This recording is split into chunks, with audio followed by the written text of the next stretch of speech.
It's a question I get asked by a lot of people. Why did I leave Islam? At what point did I decide that it's over? The answer is not very simple, as there was no single moment when my belief on Islam and later God in general eradicated. I was born in Lahore, Pakistan, in a Muslim household. My whole family is still Muslim, and they love their religion. But I was a little different. I had questions. Questions when, as a kid, I asked other kids who didn't know, nor they had any interest. I remember around the age of 9 or 10, I asked my mother once, "Who created everything?" She said, "Allah did." Then I said, "Who created Allah?" She had no answer. My mother, despite my atheism, still loves me and did not want me to make this video. She could not convince me why I shouldn't make it. Someone will kill you is not a good enough reason. I still grew up as a Muslim, went to the mosque for the Jummah prayers, read Quran in Arabic as per the tradition, but a lot of things still didn't make any sense. Growing up in Pakistan in the 90s, internet was still new and answers were not around, so it was frustrating. There came a point in my life when "God did it" no longer makes sense to me. To understand the validity of Islam or any other religion, I set a criterion. Is there any evidence in favor of Allah? Is the morality depicted in Islam good? Is the science in Islam correct? I started asking questions around these three main ones. I will be dishonest if I said that I could do this all by myself. Books like The God Delusion helped me a lot to understand the other side of the argument. I wouldn't have time to discuss each and every question in detail, but I do intend to do so in the future. These three questions led me away from Islam. But what about other gods? Gods of Hinduism, Christian God, Jewish God, Roman gods, Greek gods, or 1,000 other gods that people have died worshipping. After all, they would all claim that their religion passes the all three questions that are raised above. I could not study every religion in as much detail as Islam, so I could question the character of God in general and dismiss all other mythological gods. Why is the creator of billions of galaxies so obsessed with what we tiny humans do in our private lives? He gets angry if we sleep with someone of our own gender. He gets angry if we not have some ceremony before we sleep with someone. If we do not worship him, he gets so angry that he will torture his own creation in hell for eternity. What is so special about worshipping?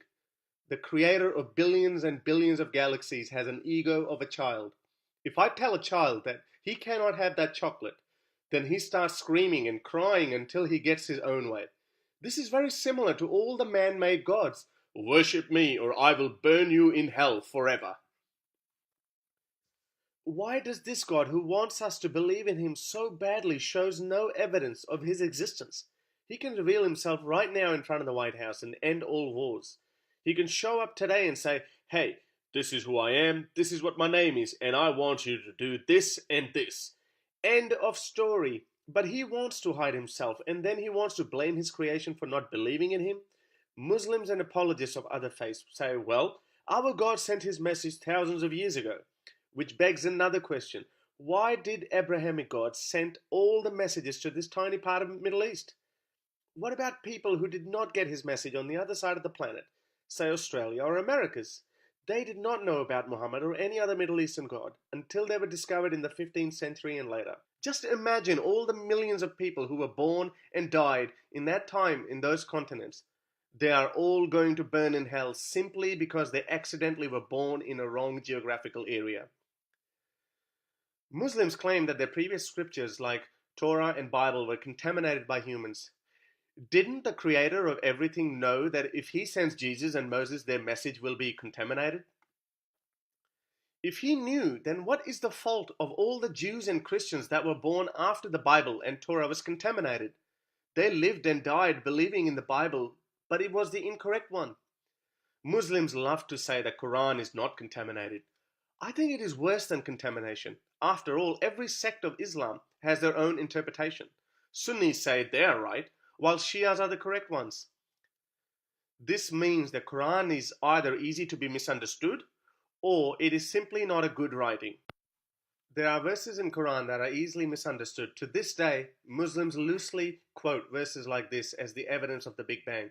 Do those who are disbelievers not see that heavens and earth were sewn together, and then we unstitched them, and that we made from water every living thing? So will they not have faith? Surah Anbiya. I will not go into detail as to how unscientific this verse is, as I will dedicate a whole video on that. But this begs a philosophical question. If these verses were scientifically correct, then how come no Muslim ever came up with these theories?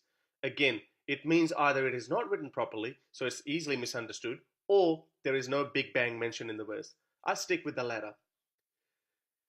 And the prayer. Every religious person thinks he or she has a special hotline to their God. When they get something, they think it's because of the prayer. If they don't get it, then they think that maybe Allah didn't want it. 1.5 billion Muslims pray to Allah every day. But what about other 5.5 billion people? They are obviously praying to the wrong God. How can they live their lives perfectly well? They also think that sometimes their prayers get answered and sometimes not.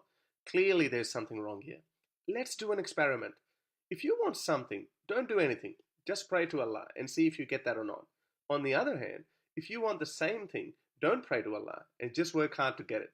See if it works. Obviously, it works for 5.5 billion other people on earth. Muslims will say, well, you still have to work hard, but you have to pray as well.